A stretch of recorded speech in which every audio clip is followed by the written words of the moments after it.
Chapter 4. A Common Master Plan. I don't remember what we ate that first morning. I know we stood for half an hour in cutting wind waiting to get our food. Then we took it back to the cubicle and ate huddled around the stove. Inside it was warmer than when we left because Woody was already making good his promise to Mama, tacking up some ends of lath he'd found, stuffing rolled paper around the doorframe. Trouble was, he had almost nothing to work with. Beyond this temporary weather stripping, there was little else he could do. Months went by, in fact, before our home changed much at all from what it was when we moved in. Bare floors, blanket partitions, one bulb in each compartment dangling from a roof beam, and open ceilings overhead so that mischievous boys like Ray and Keo could climb up into the rafters and peek into anyone's life. The simple truth is the camp was no more ready for us when we got there than we were ready for it. We had only the dimmest idea of what to expect. Most of the families, like us, had moved out from Southern California with as much luggage as each person could carry. Some old men left Los Angeles wearing Hawaiian shirts and Panama hats and stepped off the bus at an altitude of 4,000 feet with nothing available but sagebrush and tar paper to stop the April winds pouring down off the backside of the Sierras. The War Department was in charge of all the camps at this point. They began to issue military surplus from the First World War: olive drab knit caps, earmuffs, pea coats, canvas leggings. Later on, sewing machines were shipped in, and one barracks was turned into a clothing factory. An old seamstress took a peacoat of mine, tore the lining out, opened and flattened the sleeves, added a collar, put armholes in, and handed me back a beautiful cape. By fall, dozens of seamstresses were working full-time, transforming thousands of these old army clothes into capes, slacks, and stylish coats. But until that factory got going and packages from friends outside began to fill out our wardrobes, warmth was more important than style.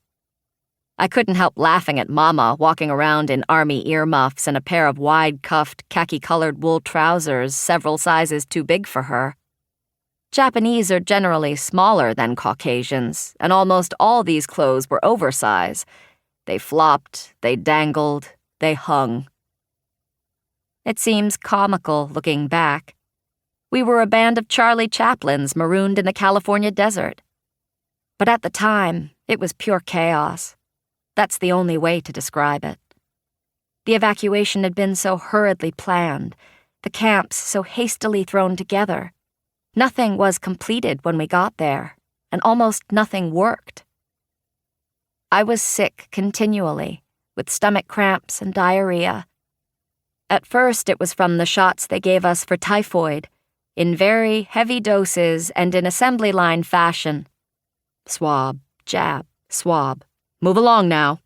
Swab, jab, swab. Keep it moving. That knocked all of us younger kids down at once with fevers and vomiting. Later it was the food that made us sick, young and old alike. The kitchens were too small and badly ventilated. Food would spoil from being left out too long. That summer, when the heat got fierce, it would spoil faster. The refrigeration kept breaking down. The cooks, in many cases, had never cooked before. Each block had to provide its own volunteers. Some were lucky and had a professional or two in their midst. But the first chef in our block had been a gardener all his life and suddenly found himself preparing 3 meals a day for 250 people. The Manzanar runs became a condition of life, and you only hoped that when you rushed to the latrine, one would be in working order. That first morning, on our way to the chow line, Mama and I tried to use the women's latrine in our block. The smell of it spoiled what little appetite we had.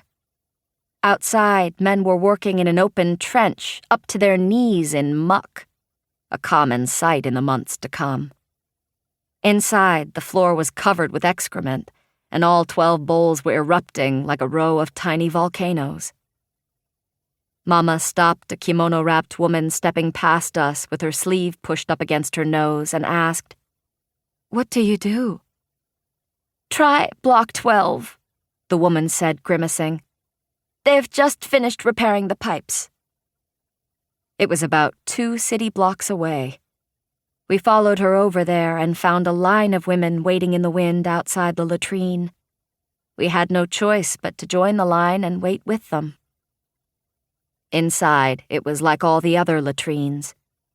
Each block was built to the same design, just as each of the 10 camps, from California to Arkansas, was built to a common master plan. It was an open room over a concrete slab. The sink was a long metal trough against one wall, with a row of spigots for hot and cold water. Down the center of the room, 12 toilet bowls were arranged in 6 pairs, back to back, with no partitions. My mother was a very modest person, and this was going to be agony for her, sitting down in public among strangers. One old woman had already solved the problem for herself by dragging in a large cardboard carton. She set it up around one of the bowls like a 3-sided screen. Oxidol was printed in large black letters down the front. I remember this well because that was the soap we were issued for laundry. Later on, the smell of it would permeate these rooms. The upended carton was about 4 feet high. The old woman behind it wasn't much taller.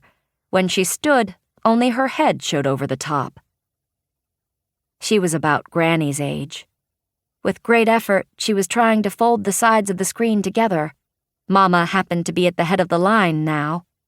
As she approached the vacant bowl, she and the old woman bowed to each other from the waist.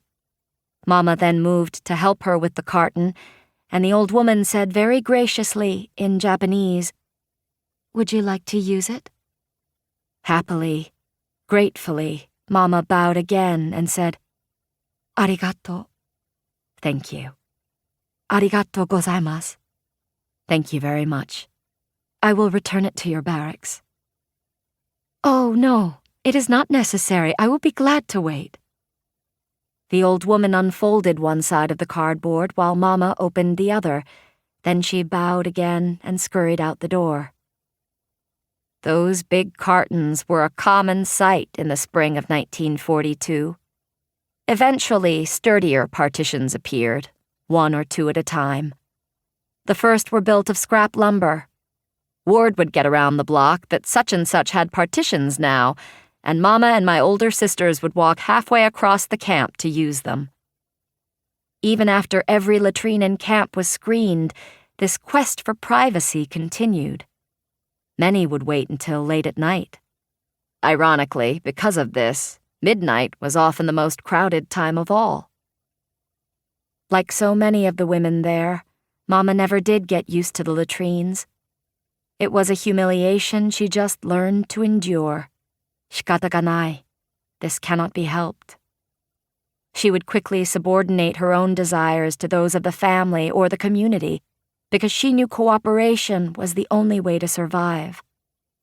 At the same time, she placed a high premium on personal privacy, respected it in others, and insisted upon it for herself. Almost everyone at Manzanar had inherited this pair of traits from the generations before them who had learned to live in a small, crowded country like Japan. Because of the first, they were able to take a desolate stretch of wasteland and gradually make it livable. But the entire situation there, especially in the beginning, the packed sleeping quarters, the communal mess halls, the open toilets, all this was an open insult to that other, private self. A slap in the face you were powerless to challenge.